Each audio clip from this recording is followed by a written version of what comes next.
Bismillah, alhamdulillahirrabbilalamin. Wassalatu wassalamu ala asrafil anbiya'i wal mursalin wa ala alihi wa sahbihi ajma'in, amma ba'du.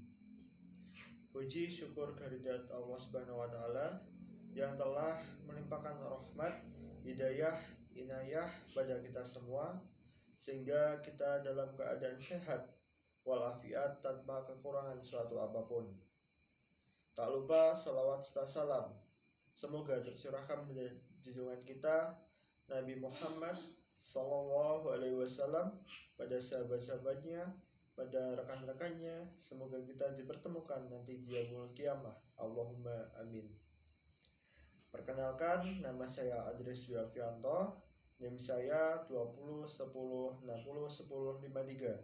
Saya dari program studi manajemen. Di sini saya akan menjelaskan tentang wudhu serta dalil-dalil yang mengenai wudhu itu sendiri.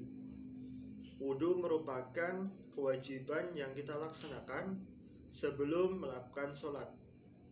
Wudhu merupakan ibadah untuk mensucikan diri atau toharoh dari najis kecil seperti buang air kecil, buang air besar, dan keluar udara dari anus.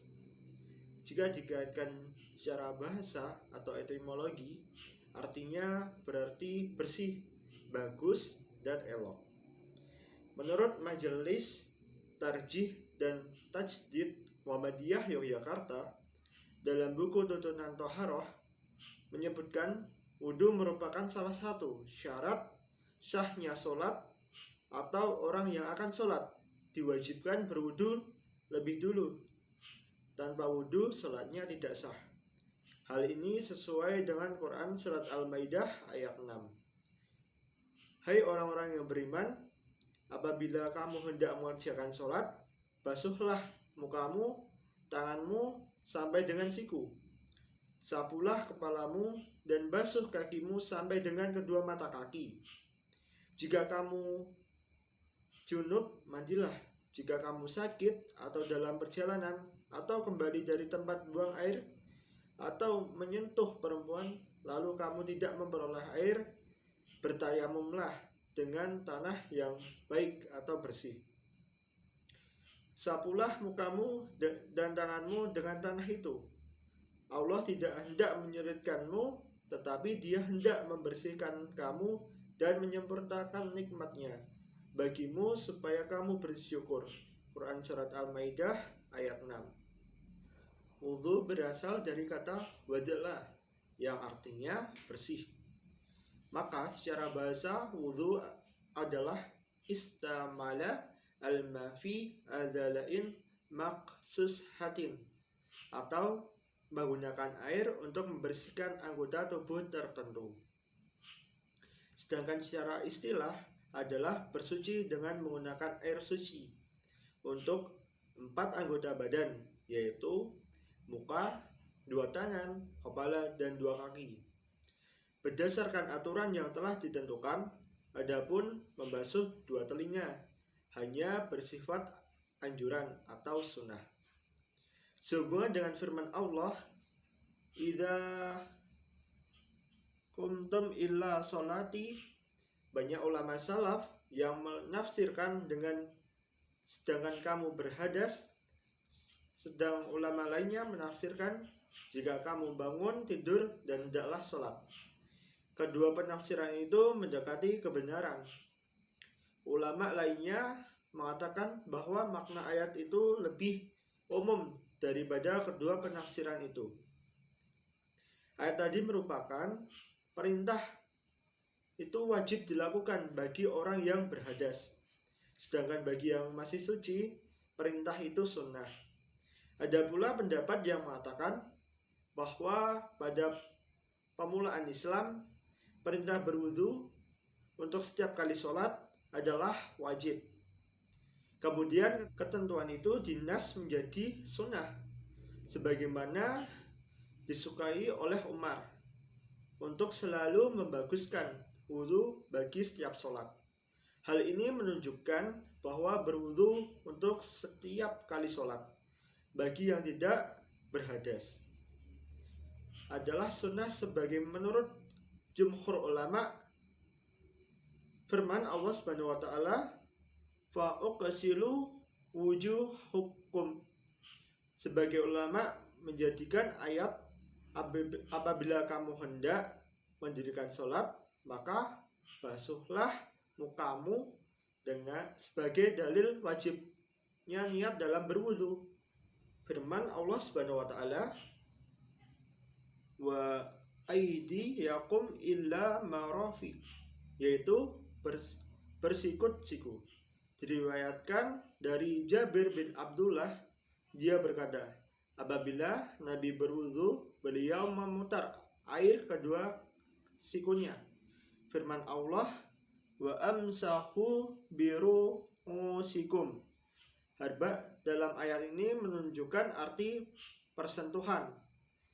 Firman Allah lainnya, faksilu wujuhakum wa aidiyakum. Qiraah ini menunjukkan dengan jelas kewajiban mencuci kaki sebagaimana dikemukakan oleh para ulama salaf. Sabda Rasulullah SAW, Ishaq bin Ibrahim al-Hanzali telah menceritakan kepada kami. Ia berkata, Abdul Razak telah mengabarkan kepada kami.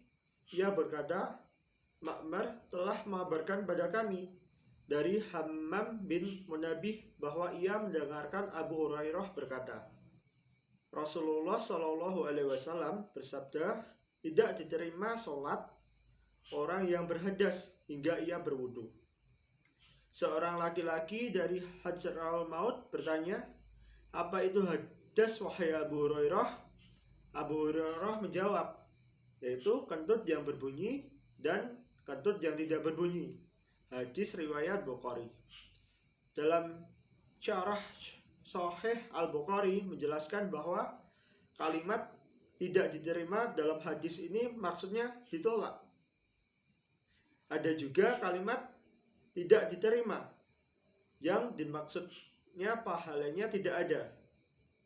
Apabila kalimat tersebut menafikan diterimanya suatu amal karena adanya penghalang atau luput syarat, maka menafikan diterimanya suatu amal di sini bermakna ditolak. Artinya amalan tersebut ditolak dan ia harus mengulanginya lagi dengan tata cara yang benar.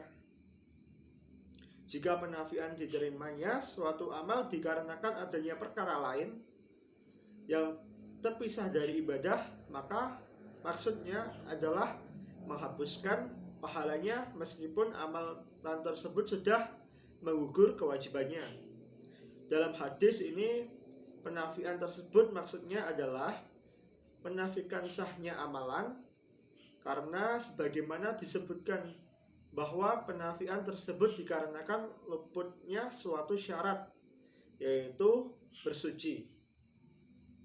Firman Allah Subhanahu wa taala dalam surat Al-Maidah dan hadis Rasulullah SAW tersebut menjadi dasar kewajiban dalam melaksanakan wudhu sebelum memulai sholat.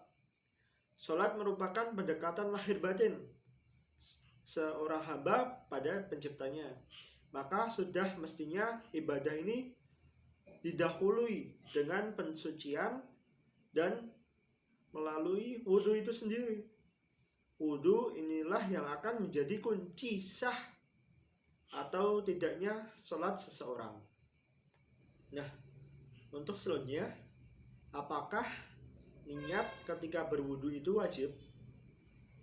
Niat wudhu menurut tuntunan Muhammadiyah ketika berbicara masalah sholat, menurut Majelis Tarjih dan Tajdid PP Muhammadiyah yang dilansirkan dalam muhammadiyah.co.id menyatakan bahwa semua ulama sepakat bahwa niat dalam sholat 5 waktu itu wajib, merujuk kepada hadis yang diriwayatkan dari Umar bin Khattab. Niat itu merupakan hal wajib kita laksanakan, yaitu innama a'malu bin niat. Artinya sesungguhnya sahnya amal itu tergantung kepada niat. Hadis riwayat Al-Bukhari dan Muslim. Berdasarkan hadis ini, maka cara wudhu pun juga harus menggunakan niat wudhu.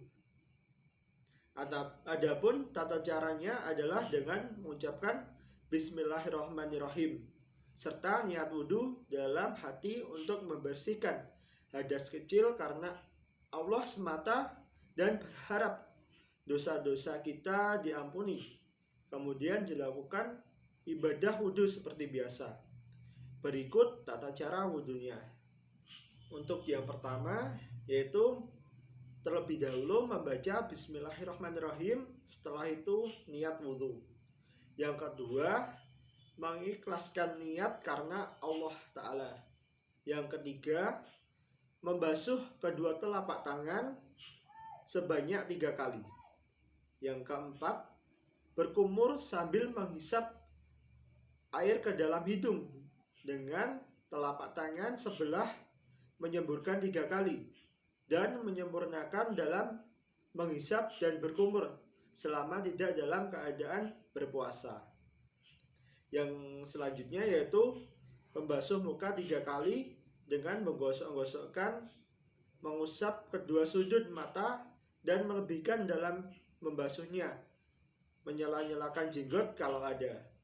Yang keenam, membasuh kedua tangan sampai kedua sikut 3 kali sampai 3 kali dengan mendahulukan tangan kanan, menggosok-gosokkannya dan menyela-nyela jari tangan serta melebihkannya. Yang ketujuh, mengusap kepala 1 kali dengan cara menjalankan kedua telapak tangan dimulai dari ujung kepala hingga tengkuk dan mengembalikannya pada posisi semula, serta mengusap kedua telinga bagian dalam dengan telunjuk dan telinga bagian dalam atau daun telinga dengan ibu jari. Yang kedelapan, membasuh kedua kaki beserta kedua mata kaki sebanyak 3 kali sampai 3 kali dengan mendahulukan kaki kanan, menggosok-gosokkannya dan menyela-nyela jari kaki serta melebihkan dalam membasuhnya. Yang kesembilan, membaca doa setelah wudhu. Asyhadu an la ilaha illallah wahdahu la syarikalah wa asyhadu anna Muhammadan abduhu wa rasuluh. Saya bersaksi bahwa tidak ada Tuhan selain Allah, tidak ada sekutu baginya, dan saya bersaksi bahwa Muhammad adalah hambanya dan rasulnya. Wudhu memiliki sunnah-sunnah, anjuran-anjuran mustahab, dan adab yang dengannya wudhu menjadi sempurna. Di antaranya adalah sebagai berikut. Pertama, membaca basmalah pada awalnya. Memang tidak ada satu hadis sahih pun yang memerintahkan untuk serta khusus membaca basmalah di awal wudhu. Namun, anjuran untuk membaca basmalah di awal melakukan sesuatu itu sangatlah banyak. Ini merupakan tindakan mengikuti apa yang ada di dalam permulaan surat Al-Fatihah, serta mengikuti apa yang dilakukan oleh Nabi Nuh tatkala ia berkata, naiklah kamu sekalian ke dalamnya dengan menyebut nama Allah di waktu berlayar dan berlabuhnya. Quran surat Hud ayat 29. Yang selanjutnya berturut-turut. Yang selanjutnya menggosok gigi atau bersiwak. Yang selanjutnya berkumur-kumur. Yang selanjutnya menghirup air bagi mereka yang mengatakan bahwa itu tidaklah wajib dan menganggapnya sebagai bagian dari wajah. Sangat dianjurkan untuk melakukannya dengan sangat baik, kecuali bagi orang-orang yang berpuasa dan mengeluarkan air dari hidung setelah dihirup. Yang selanjutnya mengusap semua kepala. Yang selanjutnya yaitu mengusap kedua telinga. Hadis Rasulullah SAW dari Mihdad bin Ma'di Karib radhiyallahu anha bahwa Nabi SAW dalam wudhunya mengusap kepala dan kedua telinganya yang bagian luar dan dalam, dan beliau memasukkan jarinya ke dalam lubang telinganya. Hadis riwayat Abu Dawud dan At-Tawawi. Yang selanjutnya yaitu membasuh tangan hingga pergelangan tangan pada saat akan mulai wudhu. Yang selanjutnya menyela-nyelakan jenggot yang lebat. Yang selanjutnya menyela jari, jemari, tangan, dan kaki. Mencuci apa yang ada di atas kedua siku dan kedua mata kaki, sebab ini termasuk dari kesempurnaan wudhu yang dianjurkan dalam hadis-hadis, khususnya karena ini sangat dianjurkan. Yang selanjutnya memulai dari bagian kanan, mencuci wajah, tangan, dan kaki sebanyak 3 kali.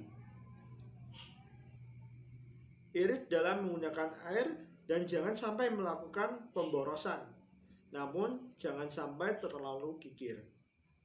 Yang selanjutnya membaca doa setelah selesai wudhu, sebagaimana diriwayatkan oleh Umar bin Khattab dari Rasulullah SAW.